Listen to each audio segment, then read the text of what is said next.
우리는 현재 전 세계적인 경제 불황을 겪고 있습니다. 팬데믹 이후에 우크라이나 러시아 전쟁, 그리고 현재에는 이스라엘과 하마스 전쟁, 그리고 대지진과 이상기후로 인하여 고물가, 고금리, 고환율의 어려운 시대를 살아가고 있습니다. 그래서 대부분의 경제학자들은 내년이 올해보다 더 어려울 것이다 라고 예측하고 있습니다. 특히나 우리가 살아가고 있는 이 베트남 그리고 호치민은 팬데믹 이후에 엄청난 경제적인 타격을 입은 상태입니다. 그래서 우리 성도님들도 여러 가지 상황이 어렵고 또한 한인들이 또한 외국인들과 베트남인들이 삶의 어려움을 많이 겪고 있습니다. 그렇다면 우리는 이러한 상황을 어떻게 해석해야 되겠습니까? 상식과 객관적인 데이터로만 분석해야 되겠습니까? 아니면 영적인 해석도 필요하겠습니까? 당연히 우리는 객관적이고 이성적이며 상식적인 분석과 전망도 필요하지만은 하나님 나라 백성으로서 우리에게는 영적이면서도 신학적인 믿음의 해석이 필요합니다. 왜냐하면 하나님은 교회에만 갇혀 계신 분이 아니라 온 우주를 주관하고 계시는 통치하시는 하나님이시기 때문입니다. 그렇다면 하나님은 지금의 경제 불황을 통해 믿는 자나 믿지 않는 자를 향해서 분명한 메시지를 전달하고 계시다고 생각합니다. 그것은 하나님 앞에서의 겸손, 하나님을 인정하고 하나님을 경외하라는 말씀입니다. 아무리 인간이 교만하게 굴어도 팬데믹이나 전쟁이나 천재지변 앞에서 또한 경제 불황 앞에서 인간은 아무것도 아닙니다. 그러니까 인간은 다시 정신을 차리고 하나님 앞에서 우리가 얼마나 무력한 존재들임을 깨닫고 하나님을 의지하는 쪽으로 나아가는 것이 중요합니다. 그래야 이 불안한 시대를 믿음으로 이겨 구원을 받을 수 있기 때문입니다. 이스라엘 백성들에게 있어 전쟁이나 기근이나 또는 경제적인 불황은 대부분이 다 하나님의 징계로부터 온 것입니다. 우상 숭배했을 때, 특별히 약속의 땅 가나안에서 우상을 숭배하지 말라라고 하나님이 말씀하셨을 때 그 말씀을 어기고 우상에게로 나아갔을 때 하나님은 기근을, 때로는 전쟁을, 때로는 경제적인 불황을 허락하심으로 다시 하나님께로 돌아오기를 원하고 계셨습니다. 그러므로 오늘 우리가 살펴볼 이 열왕기하 말씀의 오므리 왕조 때의 이 극심한 경제 불황 역시 이스라엘 백성들의 우상 숭배와 불신앙으로 인해 징계가 맞다라고 우리는 해석할 수 있습니다.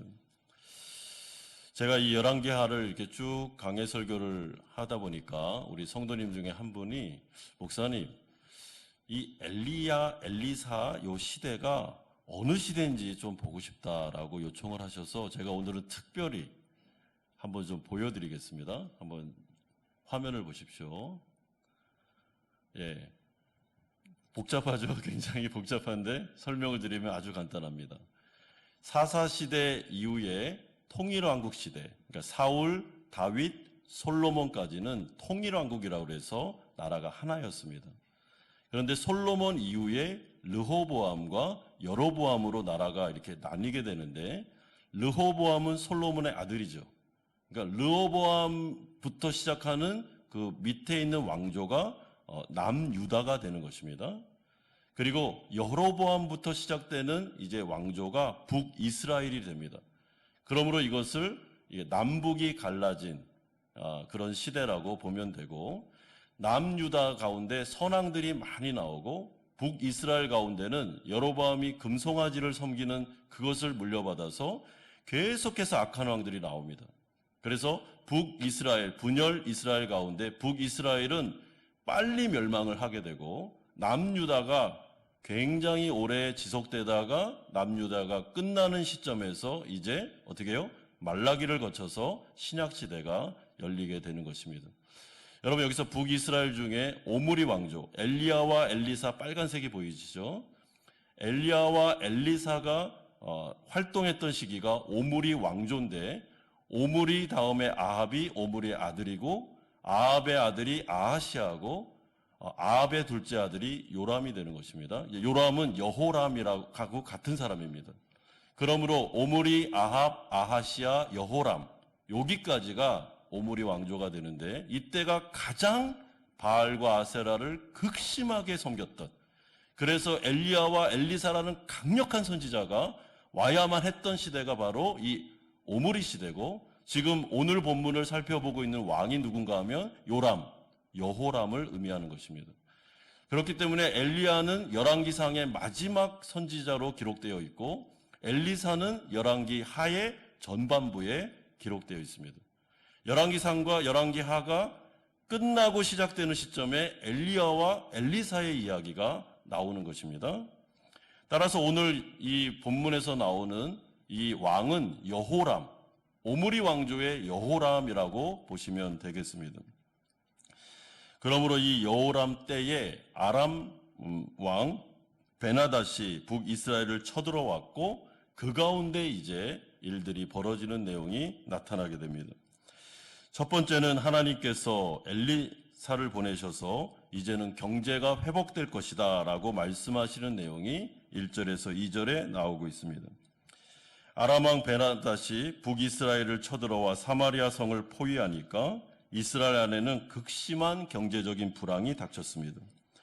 외부로부터 들어오는 모든 물자가 끊기고 성읍 내부에 있던 백성들이 그로 인하여 굶주리기 시작했습니다. 여러분, 그 정도가 어느 정도였는가? 우리가 살펴보지 않은 열왕기하 6장 하반절에 보면 나귀 머리 하나에 80세겔이라고 하는데, 여러분, 이 당시에는 나귀 머리는 먹지를 않습니다. 이거는 버리는 겁니다. 그런데 버려야 될 나귀 머리 하나가 80세겔. 여기에서 그 한 세겔이 한 사람이 하루 동안 일하는 임금의 4배를 말합니다. 그렇기 때문에 80세겔은 한 사람이 1년 동안 벌 수 있는 연봉에 해당하는 것입니다. 나귀 머리 하나가 한 사람의 1년 연봉에 가까울 정도로 굉장히 물가가 막 엄청나게 뛰었습니다. 그리고 조금의 콩이 노동자 21치의 임금에 해당할 정도로 경제가 완전한 고물가, 고금리, 지금으로 말하면 그 고환율의 시대가 된 것입니다. 여러분, 만약에 이스라엘이 정상적이었다면 이런 일이 벌어지지 않았을 텐데, 그들은 우상 숭배를 함으로 말미암아 베나닷이라는 사람의 이 왕을 통해서 사마리아가 점령되고, 그로 인하여 이들은 굶어 죽을 정도의 극심한 기근에 처하게 됩니다. 그러니까 어떻게 보면 지금 우리가 겪고 있는 세계 경제 불황과는 비교도 안 되는, 그래도 우리는 지금 먹고 살 수는 있잖아요. 이들은 먹고 살 수가 없어서 심지어는 자신의 아들까지도 잡아서 먹는 일이 벌어질 정도로 엄청난 경제 불황이 닥쳤습니다. 이러한 상황 가운데 하나님은 또다시 아무런 이유도 없이 이스라엘에게 은혜를 베푸시려고 합니다. 그래서 자신의 종 엘리사를 이스라엘의 왕과 백성들에게 보내서 경제 회복을 약속하십니다. 1절에 엘리사가 이르되 여호와의 말씀을 들을지어다. 여호와께서 이르시되 내일 이맘때에 사마리아 성문에서 고운 밀가루 한 스아를 한 세겔로 매매하고 보리 두 스아를 한 세겔로 매매하리라 하셨느니라. 여러분, 여기서 고운 밀가루 한 스아, 이렇게 스아라고 말하는 것은 7리터의 양을 말합니다. 그렇기 때문에 밀가루, 그것도 고운 밀가루, 굉장히 양질의 밀가루가 7리터가 한 세겔에 팔린다는 것은 물가가 하루아침에 완전히 회복된다.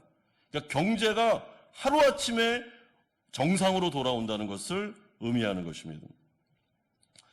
그렇기 때문에 하나님은 단 하루 만에 내일 이맘때라는 것은 해가 질 무렵에 24시간 안에 경제는 회복될 거다라고 하면서 그 왕에게, 그리고 이스라엘 백성들에게 엄청난 말씀을 주고 있습니다. 여러분, 그런데 우리가 경험하듯이 이것은 너무나도 비이성적이고 비상식적입니다. 왜냐하면 우리가 알다시피 경제가 회복되기 위해서는 여러 상황과 환경들이 조성되어야 하고, 단 하루 만에 물가가 안정되고 환율이 잡히고, 단 하루 만에 무역이 재기되고, 여러분, 이런 거는 말도 되지 않는 말을 지금 엘리사 선지자를 통해서 하나님이 주고 있는 것입니다.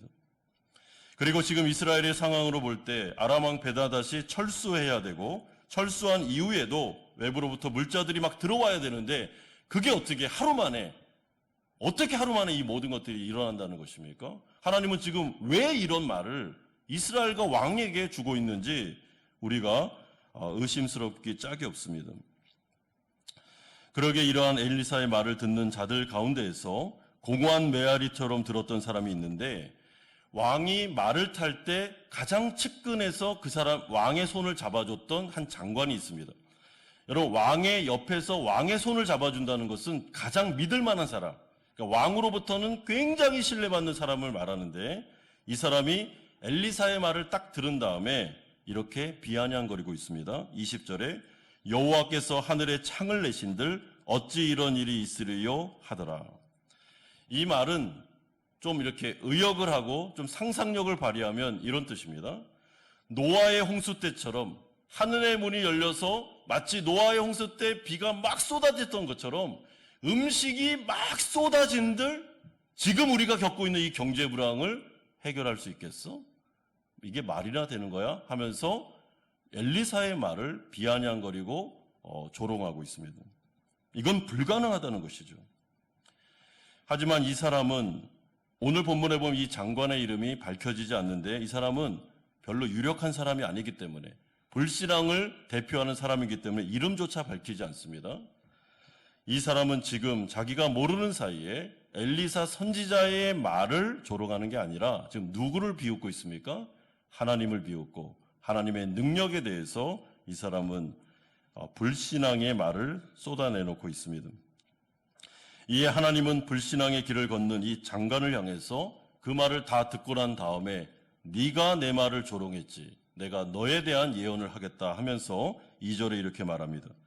네가 네 눈으로 보리라 그러나 그것은 먹지 못하리라. 이 말은 이 장관이 하나님의 기적을 통하여 경제가 완전히 하루아침에 회복되는 것을 두 눈으로 똑똑히 너는 목격할 거다. 그러나 너는 경제가 완전히 회복된 그 상태에서 불신앙으로 나아갔기 때문에 아무런 혜택도 못 보고 너는 반드시 죽을 거다라고 말씀해 주고 있습니다. 여러분, 그러니까 얼마나 안타까운 상황입니까? 왜 이 장관은 불신앙의 말을 내뱉어서 방정맞은 입을 단속하지 못해서 그냥 속으로 생각을 하든지 그렇게 하면 되는데 마치 자기가 모든 것을 다 하는 것처럼 엘리사 선지자의 그 말을 비꼬면서 하늘에서 하늘이 열리고 노아와 같은 시대 가운데 막 비가 폭포수로처럼 내리는 그런 일이 벌어져도 그렇게 음식물이 쏟아져도 이건 일어날 수 없는 일이야 라는 말을 왜 내뱉어서 이런 재앙을 당하게 되는 걸까요? 여러분, 그러므로 사람은 입조심을 해야 됩니다. 마음속으로 담아두기만 했으면 얼마나 좋았겠습니까? 여러분, 이 장관 말고도 엘리사의 말을 마음속으로 조롱했던 사람 많았습니다. 어떻게 이런 일이 하나님인들 불가능한 말을 하고 있네, 공허한 말을 하고 있네 이렇게 생각한 것입니다. 여러분, 이처럼 사람들은 사실 하나님을 믿는 것처럼 보이지만 사실은 잘 믿지 않습니다. 더욱이 하나님 나라 백성들이라고 자처하는 성도들도 하나님의 말씀을 믿지 않을 때가 많이 있습니다. 그보다는 자신의 이성과 상식과 객관적인 데이터, 상황과 환경을 바라보면서 하나님께서 아무리 말씀을 하셔도 이건 불가능해. 내 생각으로는, 내 경험으로는, 내 상식으로는, 아니면 저 경제적인 저 학자들의 말로는 이건 불가능하다는 것을 나는 생각해 하면서 하나님의 말씀을 무시할 때가 많이 있습니다. 특별히 현실이 상식에서 벗어날 때 그 가운데 하나님이 말씀하신다 한들 터무니없는 공허한 말로 들을 때가 많습니다. 예를 들어보면 여러분, 만약에 오늘 이 본문의 말씀을 이 초유의 경제불황의 시대를 살아가는 우리에게 만약에 하나님께서 저와 같은 연약한 설교자를 통해 여러분들에게 주셨다면 여러분 어떻게 하시겠습니까? 내일 세계 경제 불황이 끝납니다. 삼고 시대는 끝납니다. 모든 것들이 다 정상으로 회복될 것입니다. 팬데믹 이전보다 더 좋은 그런 경제 흥황의 시대가 오게 될 겁니다. 라고 말한다면 아멘 하실 수 있는 분들이 계십니까? 하실 수 있겠습니까, 여러분? 아멘 하시는 분이 계시네요. 네, 좋습니다. 여러분, 그런데 이거는 쉬운 문제가 아닙니다. 왜냐하면 우리가 가진 생각과 경험과 또한 눈에 보이는 상황들, 그리고 그 데이터들, 그리고 수많은 전문가들이 내다보는 전망이 사실은 하나님의 말씀보다 더 정확하고 그리고 더 완벽하다라고 생각할 때가 많기 때문입니다. 그러므로 제 생각에 거의 100% 속으로 그게 말이 되겠나, 어떻게 그 일이 일어날 수 있겠나라고 비웃었던 이 장관처럼 우리는 이 장관에 대해서 사실은 할 말이 별로 없습니다. 하나님의 말씀을 들을 때 정말 이 말씀이 능력의 말씀으로 이루어질 수 있다, 그리고 하나님은 하실 수 있다라고 100%로 믿음으로 나아간다는 것이 쉽지 않다는 것입니다. 그러므로 오늘 본문을 통해서 이 장관의 이야기를 통하여 하나님께서 우리에게 들려주시는 말씀은 아무리 하나님의 말씀이 우리의 생각과 경험과 상식과 어긋난다 할지라도, 하나님의 말씀이 지금 상황을 비추어 봤을 땐 비상식적으로 비이성적으로 들린다 할지라도, 만약에 그 말씀이 진짜 하나님의 입에서 나온 말씀이라면, 정말 하나님께서 그것을 원하시는 말씀을 어떤 수단을 통해서도 우리에게 주셨다면 여러분, 그것은 반드시 이루어진다라는 것이 오늘 본문에서 우리에게 강조해 주는 말씀입니다. 하나님의 말씀은 그러므로 더 이상 설명이 필요 없습니다. 하나님이 된다고 하면 되는 것입니다. 내일 경제가 회복될 것이다 말씀하면 경제가 회복되는 것입니다. 이 장관이 되겠어? 하늘이 열린들 되겠어? 이렇게 말하는 게 아니라 내일 경제가 회복된다 그러면 아멘 하면 되는 것이죠. 우리에게는 거기에 뭔가 토를 달고 비이성적이고 비상식적입니다. 내 경험상으로는요, 여러분, 이런 말은 할 필요가 없다는 것입니다. 하나님 나라 백성들에게는 주님께서 하시겠다 하면 아무리 이해가 안 되고 아무리 내 경험으로 봐서 불가능하다 할지라도 아멘 되기를 원합니다 라고 나아갈 때 하나님의 역사를 체험할 수 있게 되는 것입니다. 여러분, 저는 사실 오늘 이 본문을 설교를 준비하고 해석하면서 사실 제 마음속에 깜짝 놀랐습니다. 왜냐하면 우리가 지금 살아가는 이 팬데믹 이후의 이 경제 불황, 제 귀에도, 여러분 귀에도 그렇지만 수많은 이야기가 뭐가 들립니까? 항상 비관적인, 우리는 미래가 불투명하며 미래는 굉장히 안 좋을 거라는 얘기가 계속 들려옵니다. 이게 상식이고 모든 전문가들이 다 내다보는 것입니다. 그런데 우리가 알다시피 여러분, 그 팬데믹 시절 때 많은 수많은 의학 전문가들, 그리고 그 모든 전염병 전문가들이 얘기했던 것이 다 예측이 맞았습니까? 거의 다 맞지 않았습니다. 모르는 이야기를 계속 예측하면서 했을 뿐이지 그것을 정확하게 내다보고 전망을 바라본 사람은 없습니다. 너무나도 많이 틀리고 너무나도 예측이 정확하지 않은 그런 상황 속에서 우리는 팬데믹을 지나왔습니다. 그리고 그 이후에 러시아 우크라이나 전쟁이 터질지 어떻게 알았습니까, 우리가? 그걸로 인해서 정말 이 무역이 막히고 그리고 해상 통로가 막힐지 어떻게 알았습니까? 그런데 또 더구나 이스라엘과 하마스 전쟁이 터졌습니다. 이 세계는 예측 불허입니다. 완전히 무슨 공황 상태에 빠진 것처럼 여기서 터지고 저기서 터지고, 아니 이 팬데믹을 지나서 이것을 견디는 것도 어려웠는데 이렇게까지 많은 일들이 벌어지는 이 상황 속에서 우리가 살아가고 있는 것입니다. 그런데 이 설교를 준비하면서 저의 귀에 성령님께서 말씀하시는 것 같았습니다. 하나님의 은혜가 주어지게 될 것임을, 하나님께서 불투명한 미래 가운데 저를 통해서 우리 성도님들에게 말씀하시는 것 같았습니다. 두려워하지 말고, 이 모든 예측 불허한 이 모든 상황들도 내가 내 손 안에서 내가 다 지금 컨트롤하고 있는 건데, 하나님의 때에 하나님의 계획하에서 하나님이 원하시는 주권하에 하나님께서 원하시면 하루아침에 경제는 되살아날 수 있다. 라고 말씀하시는 것처럼 들렸습니다. 그리고 저는 이 말씀을 준비하고 5층에서 이렇게 내려오면서 아멘 했습니다. 잘 모르겠습니다, 저는. 그냥 오늘 이 본문이 주어져서 저는 사랑하는 성도들에게 이 말씀을 전할 것입니다. 그러나 적어도 설교자로서 저는 이 장관처럼 하지는 않겠습니다. 하나님의 말씀에 대해서 아멘 하겠습니다. 왜냐하면 하나님은 우리와 다르시고 인간이 아니시며 그는 피조물이 아니시고 창조주시며 전지전능하신 하나님이시기 때문에 우리의 생각을 뛰어넘어 역사하실 수 있는 분이시기 때문에 아멘 하겠습니다. 하나님 역사하여 주시옵소서. 하나님 불쌍히 여겨 주시옵소서. 이제는 긍휼을 베풀어 주시옵소서. 기도하는 마음으로 나왔습니다. 두 번째는 이 가운데 하나님께서 드디어 기적을 베푸시는 장면이 3절에서 11절까지에 나오고 있습니다. 그렇다면 하나님께서는 자신의 약속을 어떻게 이루셨을까요? 여러분, 이 장관의 말처럼 노아의 홍수태처럼 하늘이 열려서 음식물을 막 쏟아 부어주신 것입니까? 그래서 경제가 회복됐습니까? 그렇지 않습니다.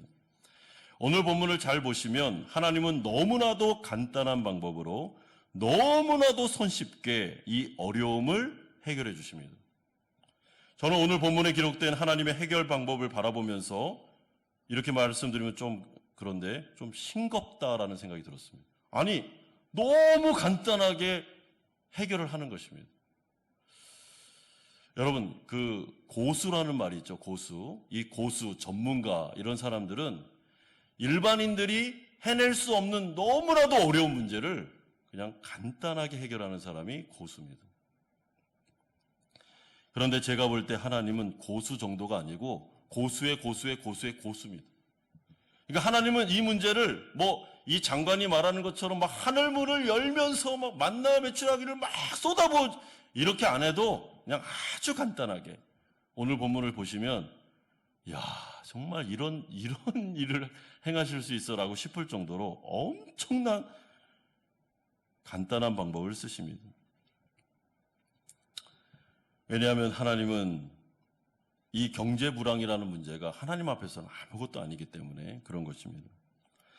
따라서 3절에서 7절까지를 잘 보시면 하나님은 바로 그날 밤에 해질 무렵에 두 가지의 일을 동시에 진행합니다. 그러니까 24시간 안에 지금 일어난 일들이 3절에서 7절까지에 나타납니다. 첫 번째는 성 밖으로 쫓겨나 비참한 인생을 살아가던 4명의 나병 환자의 생각을 주장하시므로 이 사람들이 아람 군대에 항복하도록 인도하시는 역사가 나타나게 됩니다. 왜냐하면 이 4명의 나병 환자들은 성읍에서 쫓겨나가지고 이래도 죽고 저래도 죽고 성읍에서 그 성문 앞에서 구걸하면서 살았는데 아니 성 안에 있는 사람들도 지금 굶어 죽을 판에 누가 구걸하는 사람에게 나병 환자들에게 음식을 주겠습니까? 그러니까 거기 앉아서 계속 성문에 앉아서 있어도 어차피 굶어 죽습니다. 그러니까 이 사람들이 지금 생각한 게 뭐냐면 우리가 지금 여기서 구걸하다 굶어 죽나? 저기 아람 군대가 진을 치고 있는데 저기가 보니까 음식이 많은데 저기 가서 항복해서 만약에 항복을 안 받아들여서 칼에 찔려 죽나? 똑같다. 그러니까 차라리 여기보다는 아람 군대에 가는 게 낫겠다. 항복하자라는 생각을 하나님께서 그 4명의 나병 환자에게 주셨다는 것입니다. 그래서 이 사람들이 아람 진영으로 가게 되고 거기에서 놀라운 장면을 목격하게 됩니다.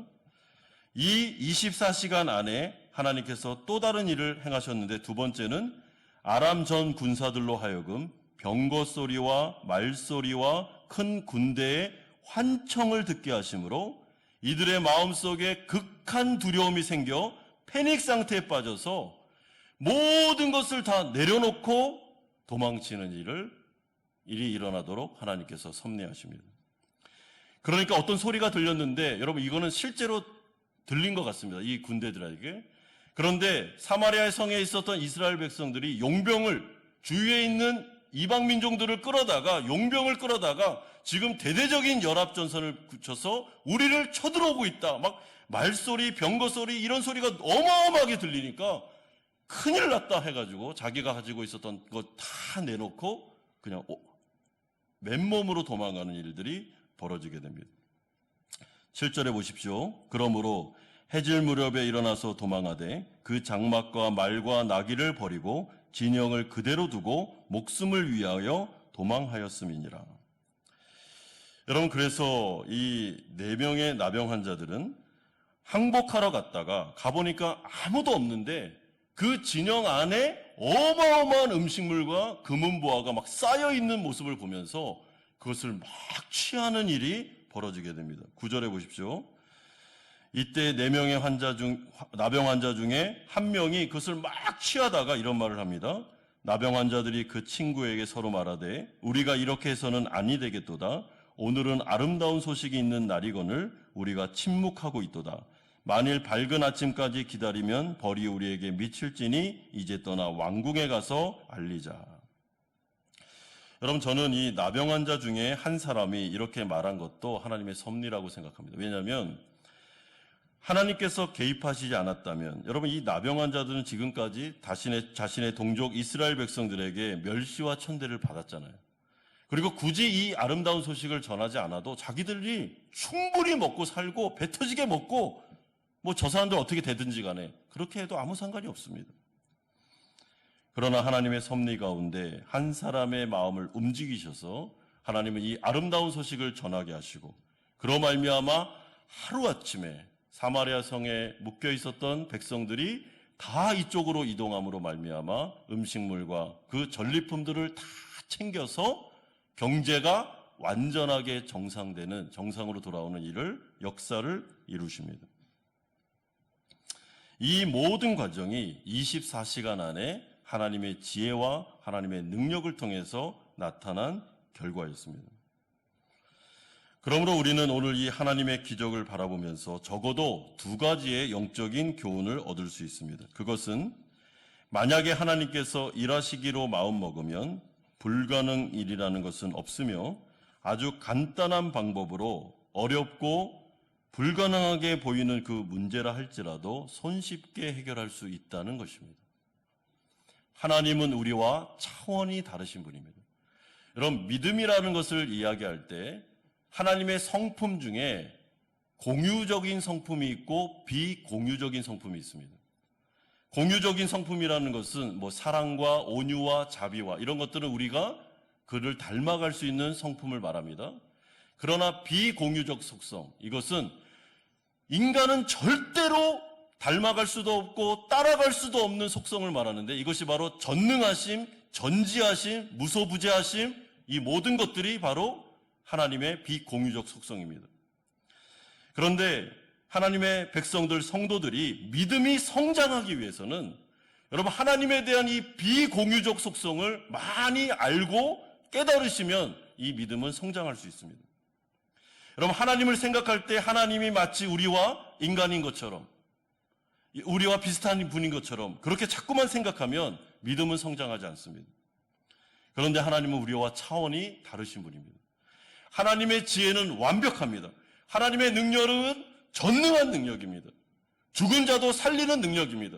우리가 생각하는 경험과 상식에 갇혀 계신 분이 아닙니다. 우리의 수준이 아닙니다.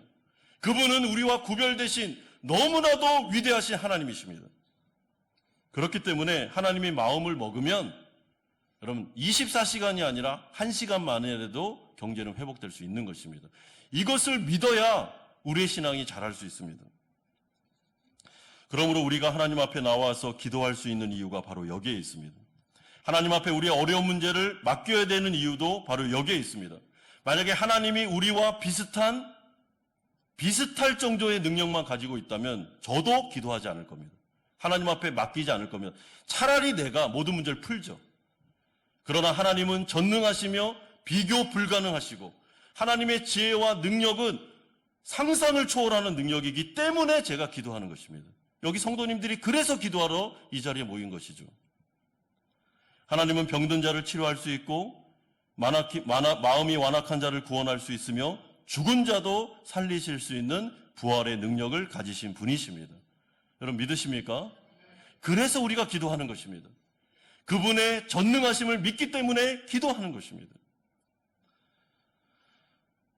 그리고 두 번째로 우리가 알 수 있는 교훈은 하나님은 사마리아에만 역사하는 분이 아니라 하나님은 전 세계에 일어난 모든 상황과 환경들을 주관하고 계시는 온 우주 만물의 주인 되시는 창조주심을 우리는 오늘 이 본문을 통해서 확인하게 됩니다.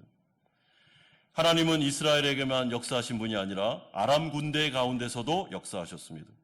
하나님은 이 전쟁 가운데 개입하심으로 말미암아 이스라엘에게 전리품을 공짜로 주고 계십니다. 그것이 바로 하나님의 역사하심이죠.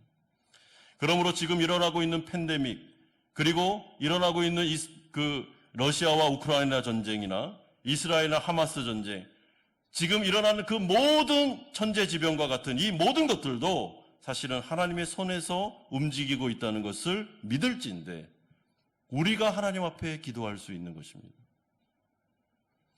우리가 나와 있는 이 자리는 사실은 전능하시며 당신의 뜻에 따라 온 우주를 주관하시고 하나님의 나라를 지금도 아름답게 이끌어 가시는 그 하나님 앞에 나와 있습니다.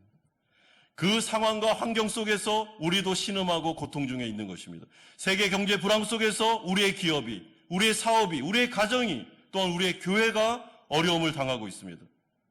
그렇다면 우리가 이러한 상황 속에서 찾아가 기도할 수 있는 분은 단 한 분, 하나님밖에는 없다라는 것이 오늘 본문이 우리에게 들려주는 중요한 믿음의 교훈입니다. 그러므로 하나님 앞에서 빌립보서 4장 6절의 7절 말씀처럼 아무것도 염려하지 말고 다만 모든 일에 기도와 간구로 너희 구할 것을 감사함으로 하나님께 아뢰라. 그리하면 모든 지각에 뛰어난 하나님의 평강이 그리스도 예수 안에서 너희의 마음과 생각을 지켜줄 거라고 말씀하고 있습니다. 여러분, 기도하되 감사함으로 기도하시기 바랍니다. 지금 상황이 너무 힘든데요. 그래도 감사하십시오. 왜냐하면 이 힘든 상황도 하나님의 손 안에서 섭리하에서 이루어지고 있기 때문에 이 어려운 상황도 분명히 하나님이 우리에게 선으로 갚아줄 것을 믿기 때문에 기도하되 불평과 원망의 기도를 하지 말고 그 입을 좀 다물고 하나님 앞에서 하나님, 지금은 극심한 어려움 가운데 있지만 전화위복이 될 거고 하나님은 분명히 이것을 선으로 갚아줄 것을 믿습니다. 그러므로 감사합니다. 하나님, 저의 기도 가운데 응답해 주십시오 라고 나아갈 때 하나님은 그 기도의 가운데 응답하시는데 우리의 마음속에 평강으로 먼저 갚아주시는 분이심을 말씀해 주고 있습니다. 그러므로 마음의 평강은 믿음의 선물입니다. 여러분, 믿음으로 모든 것을 맡긴 사람은 마음이 평강할 수 있습니다. 내가 진짜 하나님 앞에 이 문제를 맡겼는지 안 맡겼는지를 알 수 있는 바로메터가 있습니다. 그게 바로 우리의 마음속에 평강이 있느냐 없느냐의 문제입니다. 맡겼다고 말은 하는데 하나님 이 문제를 좀 맡아주세요라고 기도하면서 모든 걸 넘겼다고 하는데 늘 불안하고 늘 염려하고 늘 근심하고 있다면 진짜 맡겼는지를 돌아보셔야 됩니다. 여러분, 맡겼으면 그냥 쳐다보지 마십시오. 하나님이 하실 겁니다. 하나님께서는 죽은 자도 살리고 그 가운데 자신의 뜻을 이루시는 분이시기 때문에 그 전능하신 하나님을 믿기 때문에 내 힘으로 아무리 노력해도 안 되는 이 문제. 여러분, 지금 팬데믹의 상황에서 진짜 아무리 노력해도 회사가 일어날 가망이 안 보이는 이 상황 속에서 그냥 딱 믿음으로 눈 감고 이 회사의 경영권을 하나님께 딱 넘기십시오. 하나님, 선하게 하십시오. 믿습니다. 주님께서 회복시켜 주실 것을 믿습니다 하고 그냥 넘기고 우리는 기도하고 계속 감사함으로 하나님 감사합니다. 선하게 이루어 주실 것을 믿습니다 하면서 나아갈 때 하나님께서 오늘 이 밤에 우리 성도님들에게 주시는 첫 번째 선물은 하늘의 평강을 주시게 될 것입니다. 이상하게 오늘은 기도하고 집에 갔는데 잠이 잘 와요. 막 코를 골면서 잡니다. 눈을 떠보니까 9시네. 회사에 늦었네. 그럼 왜 잠이 안 올까요? 불안하니까요. 두려우니까요. 그래서 불면증이 오고 어려움이 오는 것입니다. 하나님께서 평강을 주실 때 잠이 옵니다. 진짜 막 적군들이 완전히 에워싸여 있는데도 거기에서 코를 코고 잡니다. 왜? 하나님께서 평강을 주셨기 때문에. 여러분, 예수님은 그 배가 침몰하는 위기 속에서도 막 풍랑이 일고 파도가 일어서 배가 지금 곧 침몰해가는 순간 속에서도 그는 배 고물에서 코를 고면서 주무셨습니다. 그때 제자들이 와서 막 깨우면서 책망하면서 잠이 옵니까 지금? 다 죽어가는데 잠이 옵니까? 라고 했을 때 예수님이 하신 말씀은 제자들을 책망하시면서 너희 믿음이 어디 갔느냐? 라고 말씀하시는 장면을 우리는 기억할 수 있습니다. 왜 그럴까요? 하나님은 전적으로 자신의 하늘 아버지를 믿었기 때문입니다. 하나님이 나를 보내신 이유는 지금 이 배가 침몰해서 나를 죽이려고 보낸 게 아니고 나는 십자가를 져야 돼. 내가 십자가를 질 때까지는 절대로 나는 죽지 않는다. 하나님은 이 일을 통해서 제자들을 다시 한번 연단시키고 교훈할 거라는 걸 아셨기 때문에 그럼 피곤하기도 했지만은 코를 골면서 주무실 수 있는 완전한 평강 가운데 계셨습니다. 사랑하는 성도 여러분, 그러므로 오늘 이 밤에 하나님께 우리의 어려운 문제를 맡깁시다. 교회의 어려운 문제도 다 맡깁시다. 그냥 뭐 내 힘으로 안 되고 내 생각으로 안 돼도 왜 이런 일이 벌어진지를 몰라도 막 사사건건 따지지 말고 하나님께서 다 선으로 갚아줄 거야 라고 하고 하나님께 맡겨드리고 우리는 우리의 길을 가면 되는 것입니다. 그러므로 마지막 세 번째로 이제 하나님의 말씀이 성취되는 장면이 12절에서 20절까지 나오고 있습니다. 4명의 나병 환자가 전한 아름다운 경제 회복의 소식이 이스라엘 왕 여호람은 불신앙으로 또한 반응합니다. 12절은 이스라엘 왕이 상식선에서 해석하는 시각이 표현되고 있습니다.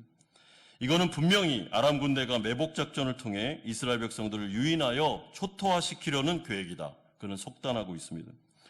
따라서 이스라엘 왕 역시 아무리 엘리사를 통해 하나님께서 경제 회복을 말씀하셔도 구원을 말씀하셔도 전혀 믿으려고 하지 않았던 이 불신앙의 모습을 우리 가운데 또한 보여줍니다.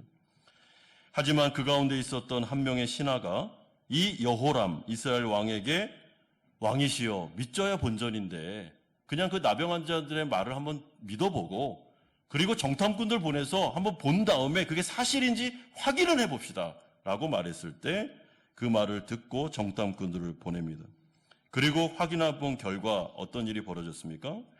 4명의 나병 환자들의 말처럼 아람 군대는 다 도망친 상태였고 전리품만 고스란히 남겨진 상태로 그 정말 믿을 수 없는 광경이 이 정탐꾼을 통해서 여호람에게 들려지게 됩니다. 그리고 이 소식이 전해지자 이스라엘 백성들이 구름대처럼 성문으로 몰려가 아람 진영으로 막 달려가기 시작합니다. 그런데 바로 그때 여러분 어떤 일이 벌어졌습니까? 17절 보십시오. 왕이 그의 손에 의지하였던 그의 장관을 세워 성문을 지키게 하였더니 백성이 성문에서 그를 밟음에 하나님의 사람의 말대로 죽었으니 곧 왕이 내려왔을 때에 그가 말한 대로라. 이미 하나님께서 엘리사를 통해 예언한 것처럼 경제는 기적적인 방법으로 해결되었지만 이 장관은 그 구원의 혜택은 전혀 맛보지 못한 채로 하나님의 말씀대로 죽임을 당하게 됩니다. 왜 그랬을까요? 그가 하나님의 말씀을 믿지 않았기 때문에 불신앙의 길을 갔기 때문입니다. 따라서 16절에서 20절까지를 통하여 계속해서 반복되는 표현이 나오고 있습니다. 16절 보십시오. 여호와의 말씀과 같이 되었고 17절에도 하나님의 사람의 말대로 18절에도 하나님의 사람이 왕에게 말한 바와 같으니 20절에도 그의 장관에게 그대로 이루어졌으니 결국 모든 것은 다 하나님께서 엘리사에게 말씀하신 대로 성취되었습니다. 이것이 바로 오늘 본문의 결론입니다. 여러분 하나님의 말씀대로 이루어지는 것이 기독교 신앙의 핵심입니다. 성경은 그대로 이루어집니다. 1.1획도 땅에 떨어지지 않습니다. 여러분 믿으시죠? 그렇기 때문에 우리가 이 말씀을 듣고 읽고 묵상하는 것입니다. 성경이 만약에 만들어지고 이것을 누군가가 없는 이야기를 꾸며냈다면 누가 성경을 믿고 제가 지금 설교를 하겠습니까? 이 말씀이 하나님의 말씀이면 반드시 성취되기 때문에 저는 지금 설교하는 것입니다.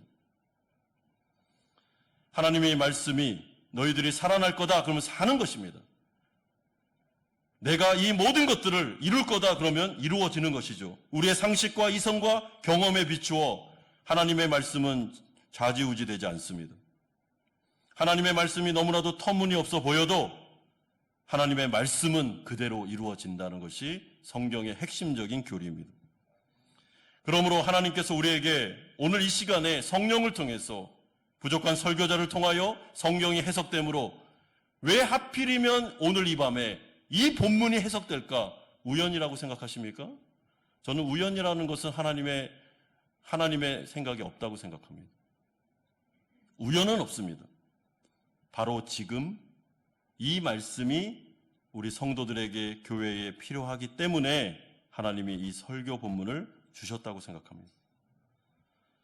그러므로 우리가 하나님 앞에서 해야 되는 것은 순종입니다. 하나님의 말씀을 듣고 아멘 하는 것입니다. 그리고 그 다음에는 하나님이 어떻게 하실지를 지켜보면 됩니다. 예수님의 제자가 된다는 것은 주님이 가라 하면 가고 서라 하면 서는 것입니다.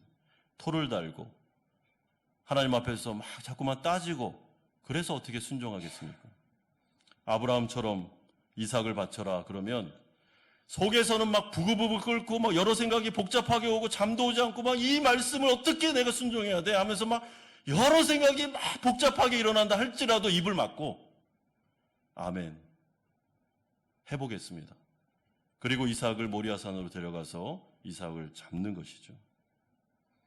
그때 우리가 생각하지 못했던 역전의 하나님, 부활의 하나님의 능력을 경험하게 되는 것입니다. 사랑하는 성도 여러분, 여러분의 인생이 고달프고 힘겨울 것입니다. 버티고 또 버티고 버텼습니다. 우리는 팬데믹이라는 3년을 버텼습니다. 버티고 난 다음에 팬데믹 때 우리가 무슨 얘기를 했습니까? 이 코로나만 지나가면 우리는 다시 새로운 희망이 열 거야 라고 우리는 늘 그 얘기를 했습니다. 그런데 팬데믹이 지나간 다음에 경제는 더 어려워졌습니다. 지금은 예측 불허입니다. 진짜 지금 이 시대는 여러분 인간이 아무것도 아니며 우리가 정말 무능하다는 것을 절실히 깨달을 수밖에 없는 상황입니다. 그러므로 이 순간에 우리가 해야 될 일은 잠시 멈추어 서서 하나님의 말씀에 귀를 기울이는 것입니다. 지금 하나님이 뭐라고 얘기하나? 하나님은 어떤 뜻을 가지고 계시는가 하는 것을 귀를 기울이고 만약에 하나님께서 엘리사를 통해서 우리에게 살 거야. 경제가 회복된다. 나를 믿어라. 그리고 나와 함께 이 길을 가자라고 말씀하신다면 여러분 그 말을 이 장관처럼 비아냥거리면서 듣지 마시고 입을 다물고 그 말씀을 마음속에 이렇게 마음의 한 구석에 딱 가지고 온 다음에 아멘 하시길 바랍니다. 그러면 하나님께서 하늘 문을 열어주실 겁니다. 그리고 우리가 생각하지 못한 방법으로 하나님이 우리를 먹이시고 입히실 것입니다. 그러므로 하나님이 하나님 되실 것입니다. 인생을 살아가며 고달퍼하시는 우리 사랑하는 성도님들, 이 말씀이 여러분들에게는 생명의 말씀이 되기를 소망하고 여러분들의 믿음을 붙잡아주는 살아 역사하는 말씀이 되기를 주 예수 그리스도의 이름으로 축원드립니다.